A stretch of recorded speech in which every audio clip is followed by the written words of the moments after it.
bendiga una vez más. Es un honor, una honra que nos permita compartir este tiempo en esta preciosa mañana que el Señor ha preparado. Usted sabe, nuevas son las misericordias de Dios cada día.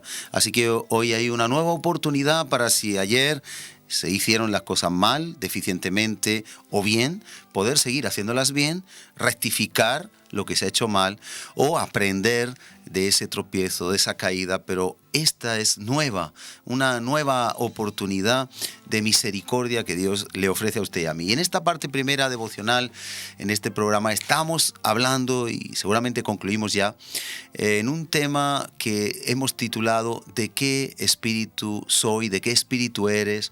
Porque ¿qué es lo que nos mueve realmente? Vimos un pasaje en Lucas 9:54 donde Jesús quería entrar con sus discípulos antes de sufrir la cruz a Samaria, estar con ellos. Y los samaritanos lo echaron literalmente. Sus discípulos fueron delante y él no tomó una actitud represiva, vengativa, pero los discípulos sí. Cuando los discípulos se vieron ofendidos, dijeron: Maestro, ¿quieres que pidamos que baje fuego del cielo y los destruya como hizo Elías? Y hemos estado viendo que donde el yo está presente se genera el incidente. Es decir, cuando nuestro ego está vivo, vamos a ser en cualquier momento provocados a una reacción violenta, a una reacción de ira, de enojo, que nos va a sacar del espíritu en el que realmente nos tenemos que mover. El yo tiene que morir. El grano de trigo tiene que caer a tierra y morir para que lleve fruto. De lo contrario, no va a haber fruto. Así que evitemos ese yo. Yo quiero leerles en Gálatas 2:20, como dice el apóstol Pablo, dice: ya no vivo yo, ahora vive Cristo en mí. Fíjate qué latencia tan grande, qué divergencia tan grande. Si vive Cristo, perfecto, pero si vivo yo, qué disparate. Si usted vive, qué disparate. ¿Por qué? Porque en este caso los discípulos y Cristo, Jesús, estaban en un nivel diferente. Jesús no iba a entrar en polémica, cogió y se marchó a otra aldea directamente, dice Lucas 9. Mientras que los discípulos querían provocar la ira de Dios para un fin personal. Sí que era un fin con el maestro, sí que era un fin del reino de los cielos, pero no era el espíritu correcto. Y a veces nosotros podemos, con un espíritu incorrecto, poder vengarnos o poder de alguna forma provocar una justicia, humanamente hablando, que nosotros debemos de dejar todo caso que lo juzgue Dios. Es verdad que hay momentos en el hogar, incluso en la iglesia, en el trabajo, que hay que aplicar una disciplina. Eso es diferente, pero no nos podemos dejar provocar, no nos venguemos nosotros mismos, sino dejemos lugar a la ira, que va a ser con justicia, con misericordia, a la ira de Dios. Así que no nos venguemos nosotros mismos, nos dice la palabra claramente. Quiero leer rápidamente en Efesios 2, versículos 2 al 4, en los cuales nosotros en malos caminos, en malas obras, anduvimos en otro tiempo, siguiendo la corriente de este mundo, conforme al príncipe de la potestad del aire. Eso es lo que hay en nosotros, en nuestra carne. En otro tiempo andábamos conforme al príncipe de la potestad del aire, el príncipe de las tinieblas. Espíritu dice que ahora opera en los hijos de desobediencia. Tenemos que desligarnos, desmarcarnos, quitarnos ese traje de ira, esa violencia que tantas veces puede venir sobre nosotros, está en nuestra carne. Dice, haciendo la voluntad de la carne.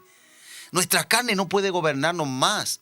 Nosotros ya no somos, dice el apóstol Pablo en Romanos, deudores a la carne, sino al espíritu. Si Jesús nos ha resucitado, si Jesús nos ha dado una vida nueva, nosotros somos deudores a la vida del espíritu, a la vida de Jesús, no a la vida de la carne. Por lo tanto, los discípulos de Jesús estaban reaccionando en su carne, vengativamente, airadamente, prepotentemente, usurpando incluso el lugar de Dios. No estaban en la misma línea, no estaban alineados, sino que estaban desenfocados. Dice la palabra de Dios además, dice, haciendo la voluntad de la carne y de los pensamientos, o sea, no se piensa en las consecuencias. Y éramos por naturaleza hijos de ira, lo mismo que los demás. Pero en 1 Juan 3:2 dice, amados, ahora somos hijos de Dios. Ya no somos hijos de ira, ya no somos vengativos, ya no somos justicieros. Ahora somos, dice en 1 Juan 3:2, hijos de Dios, y aún no se ha manifestado lo que hemos de ser. aún vamos a manifestarse en nosotros, se va a manifestar mucho más de lo que hemos logrado. Pero sabemos que cuando Él, Jesús, se manifieste, seremos semejantes a Él. Y yo aquí quiero hacer atención a algo. Jesús se tiene que manifestar en nuestra vida. Hay muchos convencidos del Evangelio y de que Jesús es el Hijo de Dios. Pero no se ha manifestado Jesús. Simplemente están convencidos, pero no hay una conversión, no hay un punto de conexión, un punto de encuentro. Jesús no ha sido todavía revelado en su totalidad. Mire, aquí dice, cuando Él se manifieste, aunque está hablando ya en la eternidad, cuando venga con sus santos ángeles en el arrebatamiento y en la resurrección de los muertos, pero dice, cuando Él se manifieste, aplicando ahora, seremos semejantes a Él. Yo quiero que retengamos eso.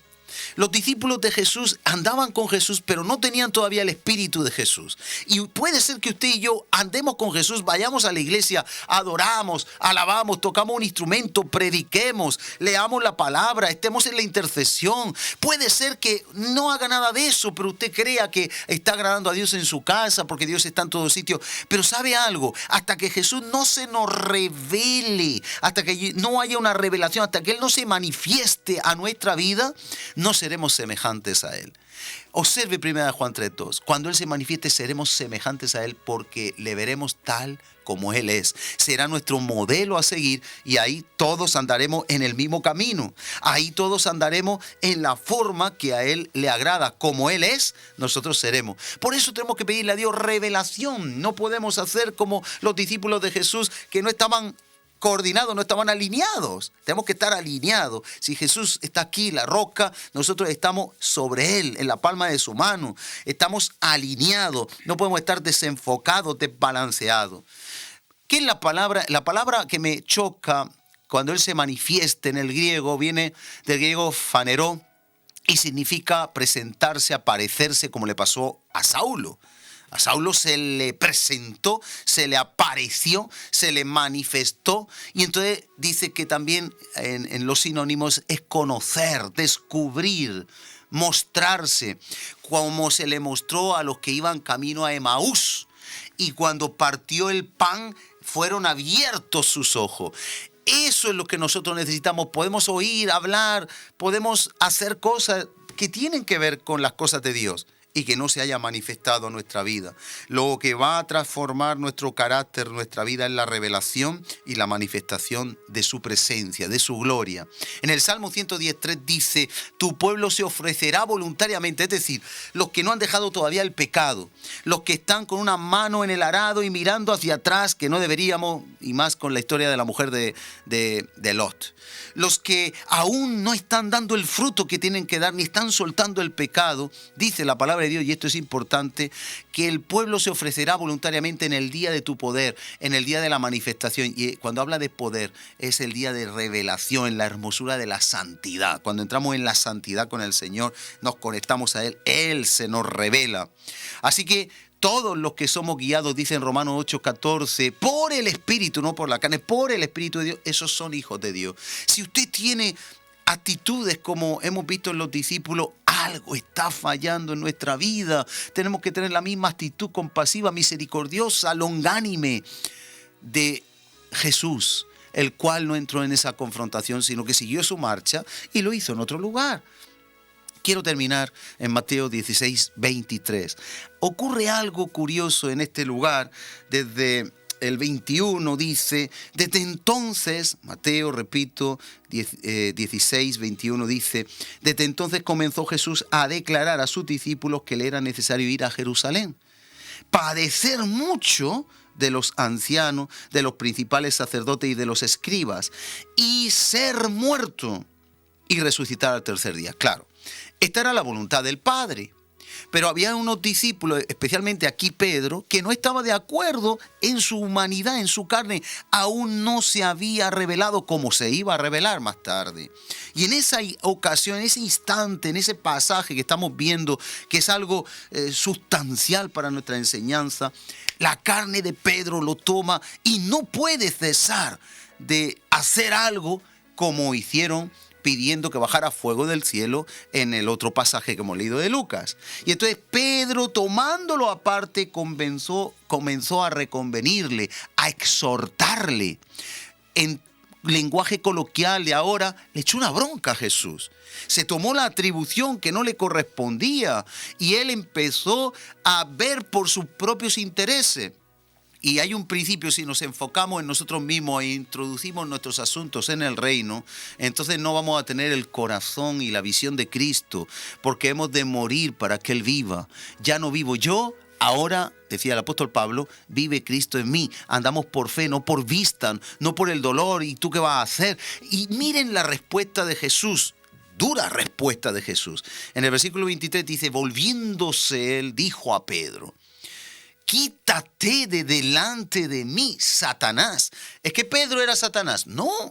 Pero en ese momento, ¿de qué espíritu era Pedro? Como hemos titulado, no estaba siendo guiado por el Espíritu. Hemos leído que los que son hijos de Dios son guiados por el Espíritu de Dios.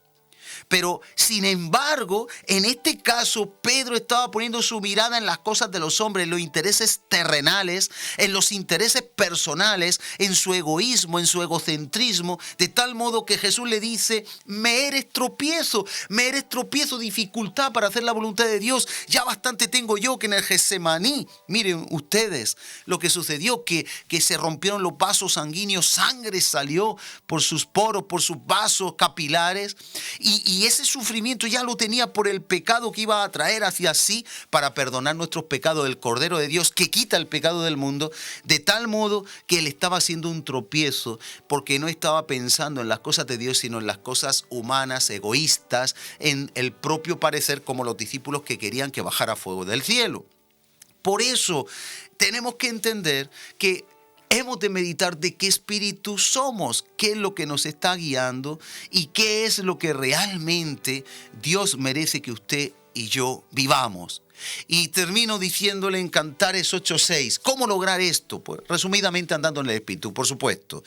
Pero dice la palabra en 2 Corintios 5, y ahora vamos a Cantares, que el amor de Dios nos constriñe, nos empuja, nos compromete. El amor de Dios es un combustible incombustible. Así como tenemos que llenar el depósito del automóvil cada 2x3, porque se acaba y no puede continuar, pues el amor de Dios es lo que hace que todo lo podamos. Por amor de Dios todo es posible. El amor de Dios nos da ese constreñimiento, ese empuje, esa decisión, esa voluntad, esa perseverancia. Y el amor de Dios, dice en Cantares 8:6, que más fuerte que la muerte es el amor. ¿Qué quiero decirles con esto? El poder del amor hace que podamos morir al ego, al yo, a los intereses terrenales y personales, para poder vivir para Cristo, para poder vivir para Dios. Y de ese modo, solo de ese modo, escúcheme, por amor, la única motivación, los dones son de Dios, todo acabará, pero solo quedará una cosa, el camino más excelente, el amor. Por amor a Cristo, Cristo se nos revela, Cristo nos da su espíritu, Cristo nos da la fuerza para vivir como Él merece y como Él nos pide. Vamos a hacer una pequeña oración. Padre, en el nombre de Jesús, despedimos este tema de qué espíritu somos, pidiéndote que no seamos como los discípulos de Jesús, que al sentirse provocados quisieron hacer bajar fuego del cielo, ni tampoco seamos como Pedro, que estaba interponiéndose al propósito. Que ninguno de los que estamos siguiendo este programa nos interpongamos entre el propósito divino y lo que nosotros estamos haciendo, que no seamos un obstáculo, que no seamos una interferencia, que nos dé tu mismo espíritu, que nos reveles tu gloria, que nos reveles tu naturaleza, tu identidad, que nos reveles, Señor, que sean manifestado como tú eres en tu totalidad, en tu integridad, de tal modo que nosotros podamos entregarnos el día de tu visitación, el día de tu intimidad, de tu santidad contigo. Tú te nos reveles, Señor, para que nosotros, en lugar de ser tropiezos, seamos apoyo, ayuda. Ese es nuestro deseo. Y yo te pido a cada uno de los oyentes que nos han seguido en estos minutos, que les des una semana de victoria, de bendición, una semana de poder y una semana donde ya no van a vivir deudores a la carne, sino deudores al espíritu. Ya no van a comportarse humanamente, sino santamente, espiritualmente, sobrenaturalmente, con el Espíritu de Jesús, que te ruego que nos sea revelado por tu amor, porque por tu amor podemos más que la dificultad de morir al yo y al ego, más fuerte que la imposibilidad de morir, que la dificultad de morir a la provocación y al ego, es tu amor. En el nombre de Jesús, sea una realidad y que sea un reto para esta semana y para el resto de nuestros días. En el nombre de Jesús. Amén. Con ese reto que yo les lanzo de morir al yo por el amor que Dios nos puede revelar, y yo creo por esta oración que Dios le va a revelar a usted para que seamos de su espíritu y no obstáculos a su propósito, nos despedimos en esta primera parte. Vamos a ver un vídeo que tenemos preparado y volvemos en tertulia hablando de algo muy importante, los pactos de Dios y cómo Él está presto a perdonar. No se retiren porque el tema es interesante. Paso a paso por aquella colina, van esos pies cansados por la cuesta arriba y el peso de esa cruz. Dirigiéndose a la cumbre de aquella montaña, va aquel quien dijo ser el Hijo de Dios. Se escuchan voces entre la multitud, divididas entre quienes no creen en Él y quienes piden se tenga misericordia. El cielo se tiñe de gris, en señal de tristeza por un pueblo perdido que aun viendo los milagros de Cristo, no creyeron en Él. Porque a los suyos vino y no le recibieron, dice la palabra de Dios. Lo veo llegar a la cima del monte Calvario y me pregunto a mí mismo, ¿quién soy yo para que Él ocupe mi lugar? ¿Cómo puede amar tanto a la humanidad para pagar la deuda que debíamos pagar nosotros mismos? Por otro lado, veo a una multitud que a pesar de haber visto todo, no creyeron en su palabra. Otros varios lloran al ver que un ser tan bueno y piadoso tenga que pasar por todo eso. Aguarden, nuestro Señor ha hablado. Padre, perdónalos, porque no saben lo que hacen. Sentí una gran paz, y como si alguien hubiese bañado con aguas cristalinas mi rostro. Era Jesús quien me había dicho, perdonado estás, porque en la cruz me libertó. Hoy comprendí que solo hay un motivo por el cual Jesucristo se despojó de su trono y vino a vivir entre nosotros. Un motivo simple pero a la vez inmensamente grande. Todo lo hizo por amor. Por amor a su pueblo, a quien a diario le habló diciendo que se arrepintieran y vuelvan a ser aquellos hijos obedientes a su Creador. Que los planes que puedan lograr en este planeta no se comparan en nada a los planes que Él tiene para nosotros.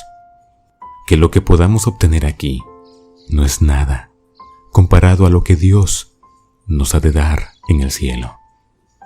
Pero los años han pasado, 2 milenios para ser más exactos, y lo escrito en la palabra se ha ido cumpliendo letra por letra.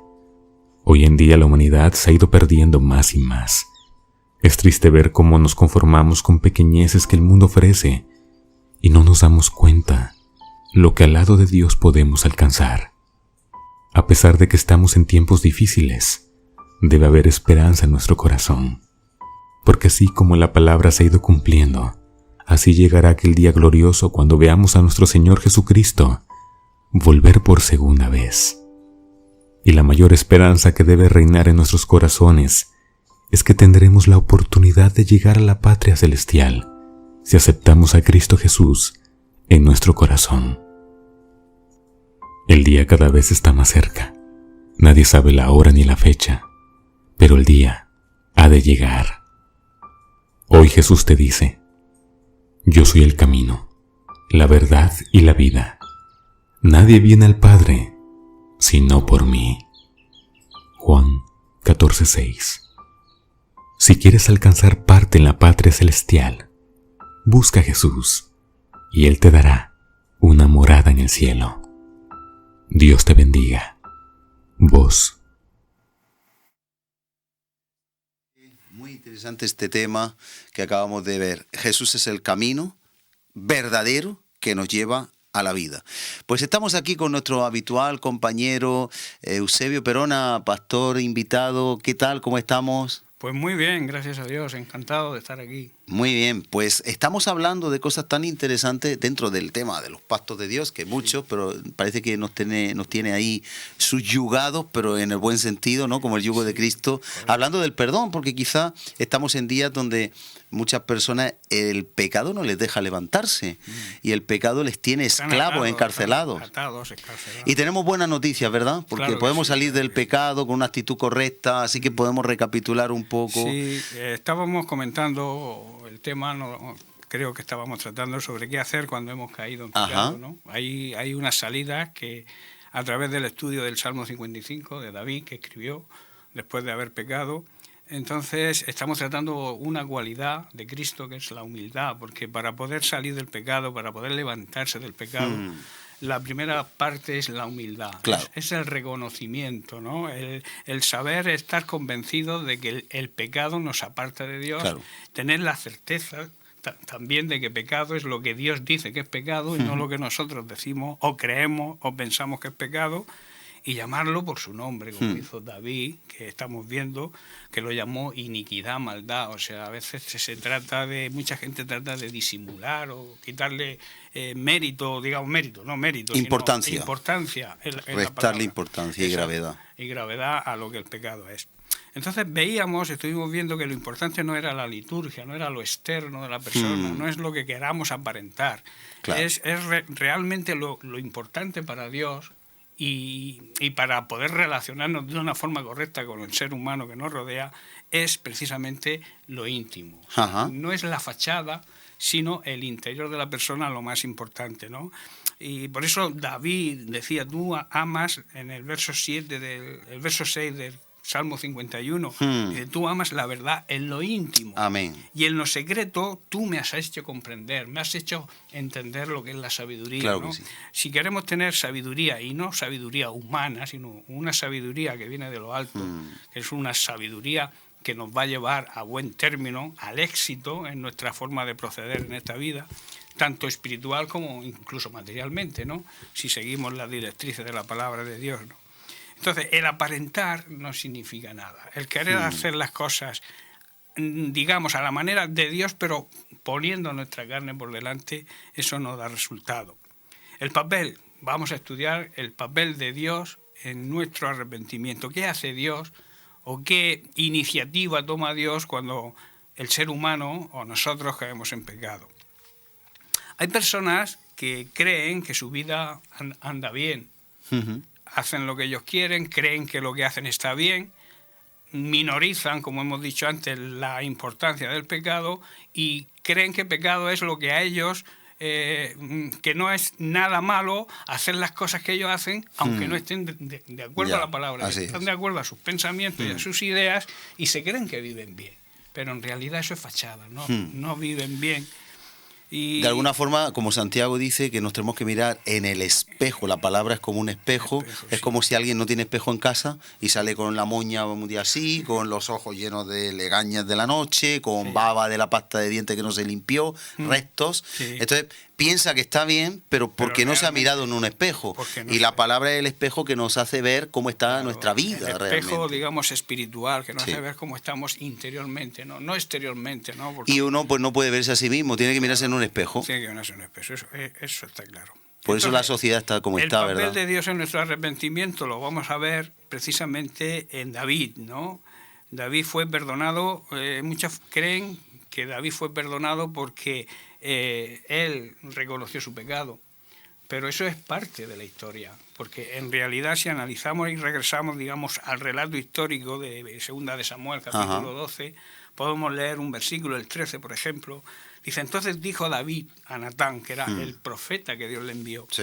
Dice, pequé contra el Señor. Y Natán dijo a David, también el Señor ha perdonado tu pecado, no morirás.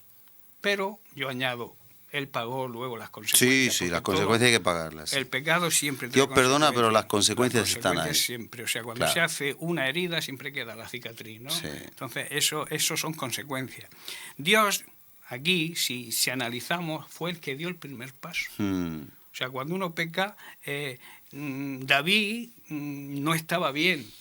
David, hay un versículo en el Salmo 32, hay un par de versículos, el 3 y el 4, que dicen: mientras callé, mientras me estuve callando mi pecado, se envejecieron mis huesos. Y luego en el 4 añade: se volvió mi verdor en sequedades de verano. Él no se sentía bien, pero él no confesó su pecado hasta que Natán lo confrontó, ¿no? Claro. Por eso yo digo que fue Dios quien tomó la iniciativa. Lo hace. Y la toma en nosotros igual, ¿no? Cuando nosotros pecamos, intentamos esconder de alguna manera ese pecado a los ojos de los hombres. Pero interiormente sabemos que a Dios no le podemos esconder ese pecado. Y entonces Dios, en su misericordia, igual que cuando el hombre pecó, en su misericordia envió a Jesucristo, dio el paso para la salvación del hombre, ¿no? Ese es el corazón de Dios. Me vienen dos casos. Por ejemplo, Nínive, fíjate, perverso, y Dios toma la iniciativa de enviar un Jonás. Y Saulo, persiguiendo a la iglesia. Él no hubiera tenido esperanza, podemos decir, si Jesús no se le aparece. Claro.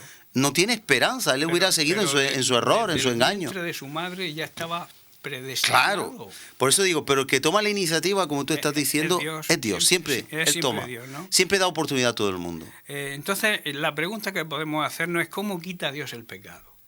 ¿Qué hay que hacer para que Dios quite? O sea, no cubra, como antiguamente en el antiguo pacto se sacrificaban animales para cubrir el pecado.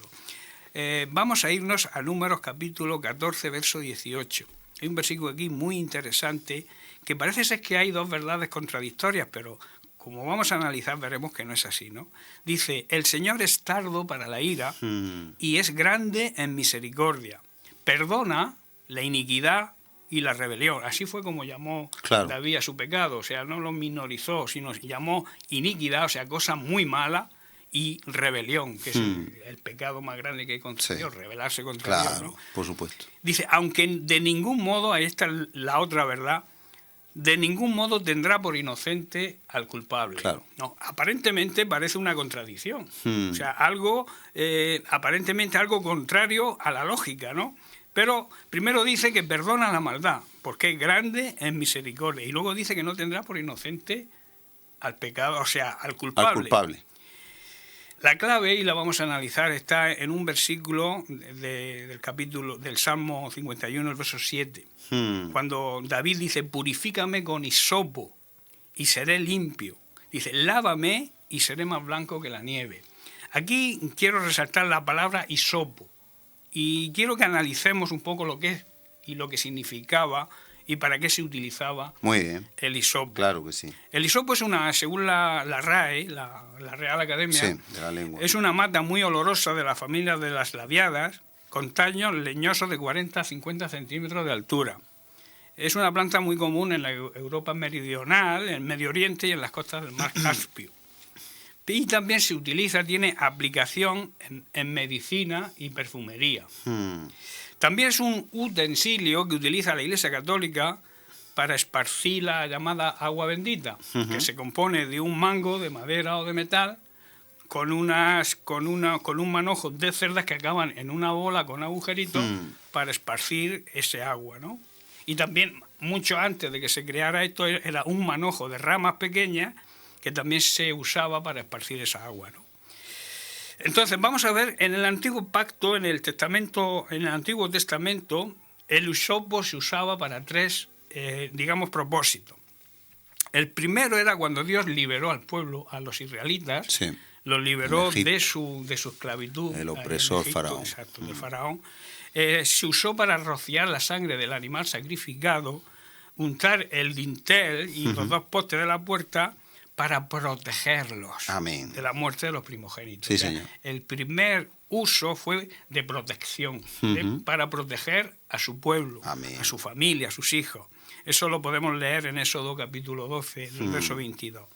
En el segundo lugar, en Levítico se utilizó en la purificación, pero en la purificación en cuanto a sanidad, la sanidad de un leproso. Eso está en Levítico capítulo 14, los versos 6 y 7.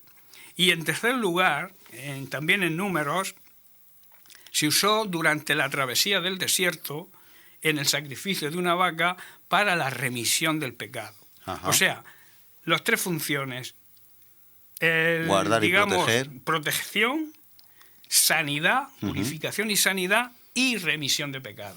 Para esos tres tipos se usaba el hisopo. Tenemos que irnos a la cruz para entender esto. Claro. Tenemos que ir al sacrificio sustitutorio de Cristo para hacer una buena interpretación de todo esto. En la cruz, el Hijo de Dios, Jesucristo, dijo: Dios mío, ¿por qué me has desamparado? ¿Por qué dijo Jesús esto? Precisamente por lo que hemos leído en Números 14 y 18. Claro. Porque Dios no puede, bajo ningún concepto, considerar inocente al culpable. Cuando el Señor Jesucristo estaba en la cruz, Dios lo trató como un pecador. Claro. Como tenía que tratar el pecado. Cargó, aspiró el pecado de toda la humanidad. Él cargó con todo el pecado de la humanidad para que nosotros recibiéramos justicia, para que nosotros fuéramos justificados, porque nosotros no podíamos justificarnos ante Dios. Nuestro pecado no podíamos nosotros liberarnos de él. Tenía que morir alguien. Así es. Alguien limpio de pecado, como Jesucristo, ¿no? Que él fue hombre, pero no pecó. Vivió exento de pecado toda su existencia. Amén. Entonces, Dios el Padre lo trató como tiene que tratar el pecado. Dios perdonó, si recordamos, al hijo de Abraham, pero no libró a su propio hijo. Así es. Cuando nuestros pecados fueron cargados sobre él, ¿no? Así Cristo tuvo que morir en la cruz como un malhechor. Su sangre, recuerda que se mezcló con la sangre de los malhechores, ¿no? Eso es algo simbólico y algo profundo, ¿no? La sangre de Cristo, como tenía uno a la izquierda y otro a la derecha, se mezcló con la sangre de los transgresores. ¿Qué quiere decir eso? Que esa sangre nos limpia de pecado, ¿no? Se mezcla para limpiarnos de pecado. Dios odia el pecado y lo castiga.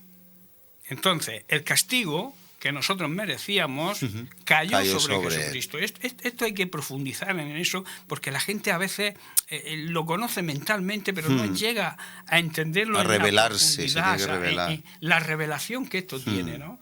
Que el Hijo de Dios, hecho hombre, porque él fue hombre, era Dios, pero él se quitó su privilegio de Dios, se hizo hombre y murió como hubiera muerto cualquier ser humano. Y una muerte atroz, una muerte pero cualquier criminal, no cualquier criminal, claro, es la peor muerte, la muerte de cruz, que era acusado, la de la maldición, como un maldito. La maldición de la cruz, o sea, por eso dice que él cargó con la maldición nuestra, la maldición que nosotros teníamos por el pecado. Claro. Nosotros éramos malditos como consecuencia de nuestro pecado. Destituidos de estar cerca de Dios, de su gloria y de su presencia. Él cargó con toda esa maldición para nosotros hacernos libres. ¿Sabe? Alguien definió la justificación como la sentencia absolutoria de nuestra condena, que no merecemos, o sea, merecemos la condena, que no es por nuestros méritos, sino por la obra de Jesús, la obra sustitutiva, pero que realmente la justificación es que se nos absuelve de una condena justa, que nosotros merecemos la muerte. Lo merecíamos. Pero Él paga en nuestro lugar, sustituye en nuestro lugar. Nosotros no podíamos hacer nada. Porque nosotros, como la Biblia enseña y dice, estábamos muertos en delitos y en nuestros pecados, en nuestras formas de vivir. Amén. Entonces estábamos muertos. Un muerto no puede hacer nada por sí mismo. Y ahí entra en principio, en funcionamiento el principio que tú has dicho antes, que Dios toma la iniciativa. Claro. Y fíjate, cada vez que hay un programa de radio, de televisión, que está hablando de estas cosas, y alguien está escuchando, ahora mismo quien nos esté escuchando, Dios está tomando nuevamente la iniciativa. Claro. Cada vez que alguien te predica, te habla del Evangelio, Dios está tomando la iniciativa de rescatar a los perdidos. Por eso yo siempre digo también que el mérito de nuestro arrepentimiento relativamente no es relativo, sí. Pero, hombre, hay decisiones que luego hay que tomar. Hay que tomarlas, claro que hay que tomarlas, porque Dios nos da libre albedrío para... Él nos marca el camino a seguir, pero te dice, tú puedes echar por el camino que quieras. Entonces, pero él te marca el camino. O sea, tú no tienes que buscar ese camino, porque Jesucristo mismo lo dijo, yo soy el camino. Y si yo soy el camino, es que no hay otro camino hacia el Padre. Hacia el cielo, nadie puede ir al cielo si no es a través de reconocer, de aceptar a Jesucristo como Señor y Salvador. Y eso no es religión, ese es el plan de los hombres. La religión, como yo siempre digo, es el plan de los hombres. Las religiones no salvan a nadie. Claro que no. Salva a Jesucristo. Entonces, cuando tú llegues al cielo, no te van a preguntar de qué religión vienes. Te van a decir, ¿has aceptado el sacrificio de mi Hijo Jesucristo en la cruz? ¿Lo has reconocido como tu dueño? Y la respuesta no la damos nosotros, sino nuestras obras, todo lo que hemos vivido, se abrirá ahí, se abrirá el libro de la revelación de las obras de cada uno. Claro. También en la cruz Jesús dijo, Padre, perdónalos. ¿Por qué dijo Jesús eso? ¿Cómo un ser humano, porque estaba muriendo como un ser humano, podía decirle a Dios que perdonara a los que estaban matándolo? Porque murió por todos los pecadores y los menos pecadores, porque pecadores eran todos. Eso también es profundo. Claro, muy profundo. Y hay que analizarlo y valorarlo, porque mucha gente se apunta a una religión y no valora eso, no profundiza en lo que realmente quiere decir. Padre, perdónalo. Aquí pueden surgir, eso lo leemos en Lucas 23, 34, Jesús decía, Padre, perdónalo, porque no saben lo que hacen. Y repartieron entre sí sus vestidos echando su herida. Padre, perdónalos. Algunas preguntas que tenemos que considerar aquí. ¿Cómo podía Jesús perdonarlo? ¿Cómo puede extender su misericordia a millones de personas que viven en pecado y viven de espaldas a Dios? ¿Cómo puede perdonarlo? ¿Cómo puede perdonar tanta maldad que hay hoy en día en la sociedad, en este mundo? Tanto amó Dios al mundo. Juan 3:16. Tanto ¿Cómo que lo pudo entregó. perdonar Dios a David?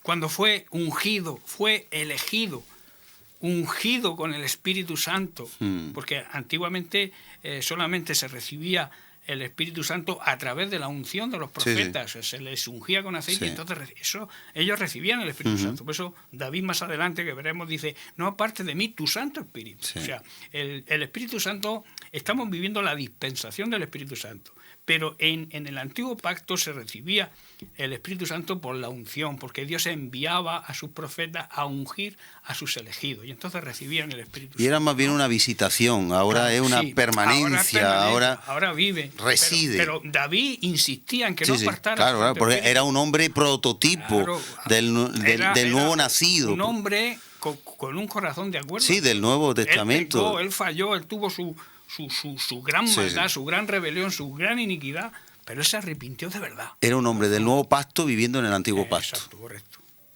Entonces, ¿cómo pudo perdonar Dios a David y cómo nos puede perdonar a nosotros? Son preguntas que hay que dejar ahí. Pablo, en Efesios capítulo 1, verso 7, dice, en él tenemos la redención. Redimir significa rescatar, sacar de la esclavitud, pagando un precio. Por medio de su sangre, ese fue el precio. El perdón de los pecados según la riqueza de su gracia. Cada vez que en el Nuevo Testamento se habla de perdón, la sangre de Cristo se encuentra cerca. Claro. Está ahí. Sí. En la Biblia, desde Génesis a Apocalipsis, hay como un cordón rojo que marca la sangre de Cristo en toda la Biblia. Hasta en la ventana de Rahab, la ramera, también, dejó caer por el muro para que fuera salva. Y era rojo. Salvación. ¿Verdad? Eso habla de la sangre de Cristo ya. Digo por el cordón, porque era un cordón rojo. Grano. No, pero es que es profético. Eso habla de la sangre de Cristo. Claro, por supuesto. Es profético. Dios entonces nos perdona en base al hecho de la muerte de Jesucristo. No hay otra forma de perdonar.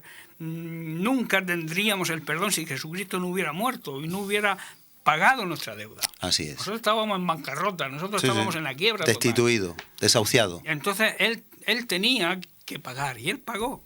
Romanos 6:23 dice, porque la paga del pecado es muerte. Pero no estamos hablando de muerte física, muerte espiritual, la condenación, el infierno. La paga del pecado es el infierno.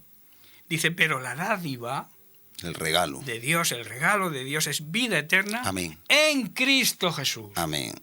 No en la Magdalena, ni la Virgen de los Peligros, ni en la religión fulanita. Ni en ninguna religión. En Cristo. Y eso hay que profundizarlo. Yo lo he remarcado ahí en el estudio.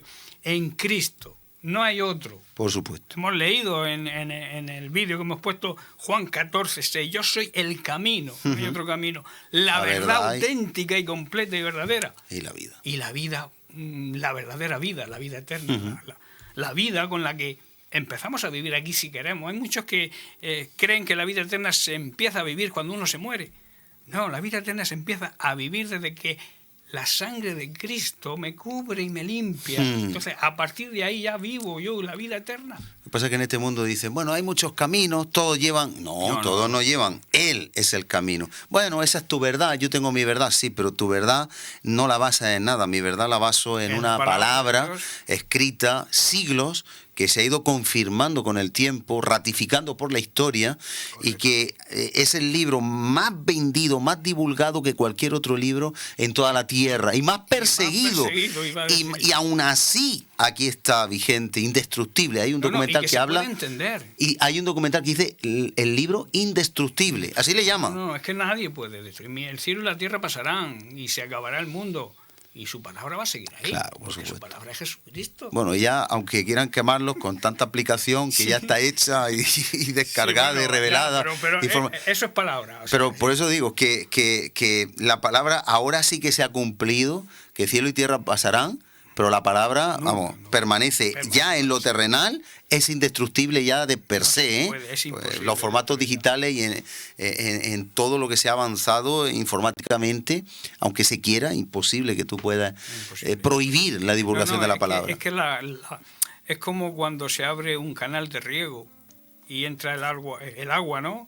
Tú podrás ir tapando por aquí, pero el agua, si tapas por aquí, se va por allá. Si la tapas aquí, se vuelve hacia la derecha. Pues la palabra es así, tú podrás manipularla por aquí, cambiarla por aquí, quemarla por allá, pero esa palabra sigue fluyendo. En los países que hay represión y persecución, por ejemplo, asiático, africano, a lo mejor no llevan una Biblia en formato papel, pero a ver quién controla ahora una Biblia en un teléfono, en una tablet, en un ordenador. Luego está también en audio. Porque a veces no nos damos cuenta que la Biblia completa, o sea, se completan los textos, digamos, sagrados que se encontraron en el Mar Muerto con la tradición verbal. Sí, o sea, por supuesto. Antiguamente los que no sabían leer eso, la palabra de Dios la transmitían de boca a boca. Claro. Entonces eso se recopila. Por eso hay muchas versiones que a mí no me agradan. O sea, no digo que ni las critico, ni las pongo de más, ni de menos. Pero hay versiones que a mí no me terminan, porque no está, digamos, la esencia total de la palabra de Dios, porque también la transmisión oral tuvo una gran importancia dentro del cuando se instituyó el canon de la Biblia. Entonces hay que analizar eso también. Claro. ¿No? Entonces Dios no perdona nuestros pecados porque tenga un gran amor, que realmente lo tiene, o porque sea un Dios amoroso. Pero consecuencia de ese amor sí los perdona por el sacrificio de Jesús. Dio a su Hijo. O sea, el amor suyo se demostró diciéndole a su Hijo, dándole la voluntad suya, transmitiéndola al Hijo, pero el Hijo tenía su propia voluntad. Y el Hijo podía haber dicho, yo no tomo autoridad sobre mi voluntad, yo quiero ejercer mi voluntad y mi voluntad no es ir a la tierra a morir. Él podía haber hecho eso. ¿Dios hubiera seguido siendo amor si Jesucristo hubiera rechazado la voluntad del Padre? Sigue siendo amor. Sigue siendo amor, pero no tanto. Pero no podía perdonarnos. Claro. Porque el perdón viene a través de la sangre de Cristo. A través de que Jesucristo dijo, sí, hágase tu voluntad. Y entonces yo bajo a la tierra, muero, y entonces se consuma el perdón de pecado. Pero Dios seguiría siendo amor. Claro. Porque Dios es amor, su esencia es amor. Desde el principio. Pero claro, no le quitó la voluntad al Hijo. Eso el Padre, el Hijo cuando estaba en Getsemaní, dijo, Padre, papaíto, en arameo, ¿no? Que el idioma, digamos, fraterno, familiar. Papaíto, quita de mí esta carga si es posible. Pero no quiero hacer mi voluntad, quiero hacer la tuya. O sea, Él sometió su voluntad, como una persona que es, a la voluntad del Padre. Amén. Y por eso Dios nos puede perdonar. Si no, claro que sí, no hubiera podido perdonarnos, amándonos como nos amaba igual. El amor de Dios es infinito. Porque no olvidemos que Dios es justo y hay una ley. Claro. Entonces, la ley determina que la paga del pecado es muerte. No es que Dios no quiera, a Él le gustaría, pero Dios anda por la justicia, no puede saltarse sus decretos. Es imposible, es imposible. Dios nos perdona porque Jesucristo tomó la decisión en su condición de hombre. Que era la forma de cumplir la ley. De hombre, era la forma de cumplir la ley. Hay quien dice por ahí que Dios murió en la cruz porque era Dios y tuvo la suficiente entereza y fortaleza por ser Dios de soportar. No, ahí estaba en la parte humana. Ahí estaba en la parte humana. Claro. Cuando Jesucristo en el Getsemaní sudaba gotas de sangre, él era hombre ahí. Claro. y sometió su voluntad de hijo, pero hijo de hombre, sometió su voluntad a la voluntad del Padre. Y estuvo al borde de un colapso, de un ictus, de un infarto. Estuvo al límite, pero al límite. Pero qué interesante, ¿verdad? Porque Jesús decidió hacer la voluntad del Padre en ese amor que tenía hacia el ser humano, que tanto rechazan por esa falta de revelación y conocimiento, pero no le fue fácil. Y en esa dificultad antepusieron, tanto amó Dios al mundo, y él estaba viendo la ingratitud, los desprecios, todo lo que iba a pasar, todo lo que iba a pasar. Pero como la paga de la muerte, la paga del pecado es muerte, y la muerte entró por un hombre, solo por un hombre podía entrar la santidad, la justificación. Claro. Entonces, como no había nadie perfecto... Hubiera sido algo en contra de los principios, digamos, de la ley de Dios. Pero por eso digo que entonces este hombre tenía que ser hombre, que no era el poder de Dios, como tú has dicho. Yo soy Dios, no. O sea, yo muero en la cruz porque soporto el dolor porque soy Dios. Se despojó de su deidad. Se quitó todos los privilegios que él tenía. Filipenses 2 dice que se despojó. Entonces, él vino como hombre natural, necesidades naturales. Sí que estaba el Espíritu Santo en él y en su intimidad se manifestaba la gloria de Dios. Claro, exactamente, por eso digo. Pero que tenía la misma naturaleza, aunque no tenía pecado, pero tenía la misma naturaleza débil en lo que es la carne. Sin embargo, como el pecado entró por un hombre, la justificación entró por Jesús. Tenía que venir por un hombre. Y entonces era la única manera de que, sin saltarse la ley, Dios en su amor pudiera perdonar al hombre. Claro, por eso era la única forma. En Juan 10:10 dice que el ladrón viene por un conducto equivocado. Claro. Entra por la ventana, no Exacto. entra por donde debe entrar. Entonces, y el ladrón vino a robar, matar y a destruir. Pero su entrada en este mundo no fue de acuerdo a la ley. El diablo no entra como un hombre aquí en la tierra. Claro, no da la cara, no va de frente, no. Entonces, va por la espalda. Por eso Dios, para demostrar que su ley la puede cumplir cualquier ser humano, envió a Jesucristo en forma humana, Dios hecho hombre, hombre físico, con su sangre como la nuestra, del mismo color y todo. Entonces resulta que mucha gente enfoca eso de otra forma, pero hay que analizarlo en realidad como la Biblia enseña. Claro. Él se hizo hombre y murió por nuestros pecados. Y es imposible que nadie pueda entender la Biblia de otra manera. Claro, porque si no sería manipular la palabra de Dios, que es lo que hacen mucho, el eterno problema. Claro. ¿No? Entonces, resumiendo así, que Dios nos perdona cuando nos rendimos a esta verdad, nos arrepentimos, aceptamos, recibimos el sacrificio de Cristo como ese sacrificio sustitutorio, ese sacrificio vicario, que donde deberíamos estar nosotros por nuestros pecados, Él murió ahí, en lugar nuestro, ¿no? Y gracias a esto Dios nos abre los brazos y nos puede decir, puedo extender mi gracia y mi misericordia hacia ti o hacia vosotros, porque mi Hijo murió en la cruz. Claro. Esa es, digamos, el resumen del plan de Dios para la salvación del hombre, ¿no? Así es. David sabía realmente el camino para llegar al corazón de Dios cuando dijo, purifícame con hisopo y quedaré limpio. Lávame y quedaré más blanco que la nieve. Aquí podemos ver la aplicación de la muerte de Cristo a la vida de todo ser humano. La sangre de Cristo, como hizo el hisopo usado, nos protege, nos purifica, nos sana, nos limpia de todo pecado, como ocurría en el Antiguo Testamento cuando se rociaba la sangre de la víctima del sacrificio con el hisopo. Con la diferencia que en el Antiguo Testamento la sangre de los animales cubría solamente el pecado. Y la sangre de Cristo en el Nuevo Pacto, en el Nuevo Testamento, el Cordero de Dios inmolado, la quita todo pecado, ¿no? Así es.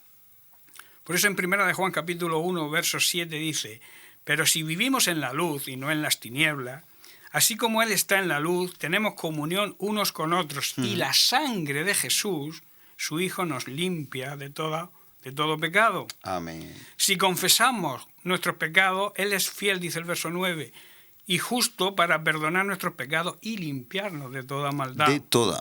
Toda. Es que no hay límite para Dios. No hay límite. Que nadie diga, ay, yo he sido demasiado pecador, pecadora, ¿no? Yo, como se suele decir, tú no tienes perdón de Dios. Claro. Eso es una falacia, es una gran mentira. El sacrificio Dios de Jesús perdona es suficiente para todo para pecado. cubrir cualquier tipo de pecado, por muy grande que el ser humano vea el pecado. No, tú no tienes perdón de Dios, tú tienes perdón de Dios. Claro que tienes perdón de Dios si te arrepientes. Mira el joven de la katana, ¿no? Que hizo una barbarie, pero influido por un mal espíritu, y como en la cárcel recibió en prisión el mensaje del Evangelio, Dios restauró su vida. Hoy se confiesa cristiano, creyente, practicante, y tiene su familia, está en el norte. ¿Y cuántas personas Claro, Dios de restauración. Siendo cristianos, han caído en adulterio, han caído Claro. en algún tipo de problema, han robado, se han ido al mundo, han hecho cosas malas y se han arrepentido. Sí, han por vuelto, supuesto, y Dios claro. el hijo, la parábola del hijo pródigo. Dame todo lo que tengo, que yo me voy, que no quiero seguir más al lado tuyo, y yo me voy de la iglesia por lo que no quiero saber más de Dios, me voy al mundo. Dios sigue esperándote tu regreso. Así es. Y te espera con los brazos abiertos. Amén, amén. Porque él sigue amándonos. Sí, sí. Él te da la libertad de que tú hagas lo que a ti te apetezca. Pero Él siempre espera tu regreso, ¿no? Eso Amén. es importantísimo. Amén. Entonces la confesión y el reconocimiento del pecado de David y su clamor lo llevó a recibir la clemencia y la compasión de Dios. Y lo mismo hará con nosotros cuando actuemos de la misma manera. Hoy el hisopo representa la cruz. Y la sangre de Cristo, del Cordero inmolado, nos libra de la muerte eterna, nos protege, nos purifica, nos sana y nos limpia de toda maldad. Amén. El hisopo, desde el cual se esparció la sangre de Cristo, es la cruz hoy en día. Por eso hemos dicho que para analizar la palabra del hisopo Hay que llevarlo a la cruz. tenemos que llevarlo a la cruz y ver que desde ahí es donde se esparció la sangre de Cristo para purificarnos, para sanarnos físicamente, para librarnos de todo pecado, de toda maldad. Esto es lo que Cristo consiguió en esa cruz del Calvario, ¿no? Protección para nosotros, purificación, sanidad y limpieza de pecado. Tenemos que ir concluyendo. Estoy buscando un versículo, pero hagamos un resumen. Sí, si el resumen es ese, entender y reconocer que Jesucristo lo que hizo fue de gran valor. Ese sacrificio en una cruz del Hijo de Dios hecho hombre nos trae a nosotros, y eso tenemos que apreciarlo y entenderlo, nos trae la sanidad física, nos trae la liberación, la sanidad espiritual. Digamos que en medio de los problemas actuamos diferentemente a las personas que no se aferran a ese sacrificio, ¿no? Es importante que la salvación es gratis. Amén. Se recibe gratis, pero costó un gran precio, ¿no? Alguien tuvo que pagar la deuda que nosotros habíamos contraído con nuestros pecados. Y ese alguien se llama el Hijo de Dios, Jesucristo hecho hombre, muriendo en una cruz, siendo tratado como un malhechor y sufriendo como sufriría cualquier ser humano en esa situación.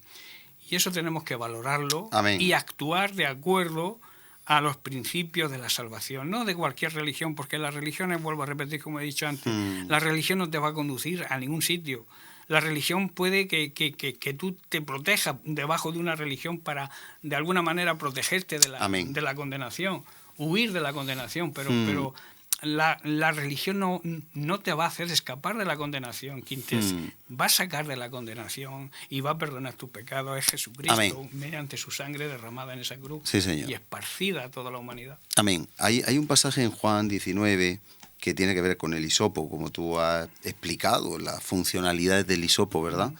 Y la cruz, la importancia. Entonces dice en Juan 19, 29, había allí una vasija llena de vinagre, colocaron pues una esponja empapada del vinagre en una rama de hisopo y se la acercaron a la boca. Entonces Jesús, cuando hubo tomado el vinagre, ahí aparece el hisopo que nos guarda, que nos limpia y que nos sana a nosotros, pero a él le fue vinagre, a él le fue, digamos, sufrimiento, pero para nosotros no. Después de él beber de ese hisopo, ahí estaba dándole al ser humano esa guarda, ahí estaba dándole esa sanidad, ahí estaba dándole esa inocencia, ese perdón, esa absolución, pero con el hisopo que aparece también aquí. Y dice, entonces Jesús, cuando hubo tomado ese vinagre del hisopo, dijo, consumado es. Ahora sí, ahora yo estoy dando esa funcionalidad del hisopo,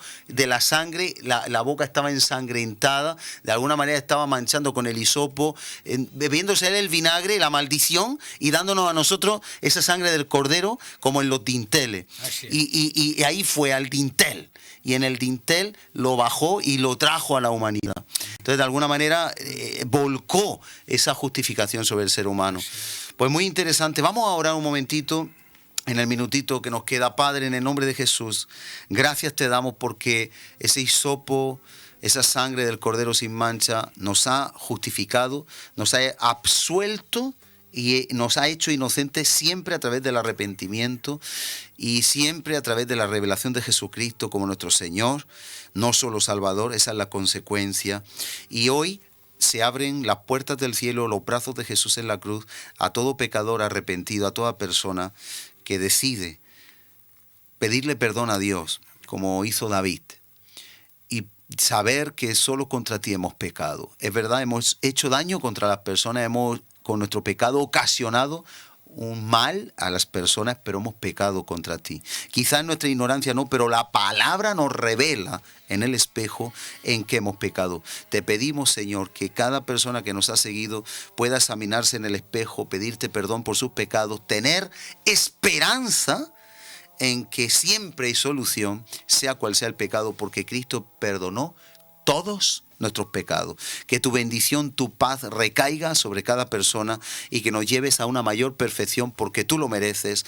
En Cristo Jesús lo podemos lograr. En el nombre de Jesús. Amén. Eusebio, muchas gracias. De nada. Ha sido una bendición poder avanzar un poquito más a través del hisopo. Y a todos ustedes, gracias y hasta el próximo programa. Dios les bendiga grandemente. Recuerden, no hay pecado que no pueda ser perdonado en Cristo Jesús por su sacrificio. Pídale perdón y reconcíliese con Él. Dios le bendiga en el nombre de Jesús.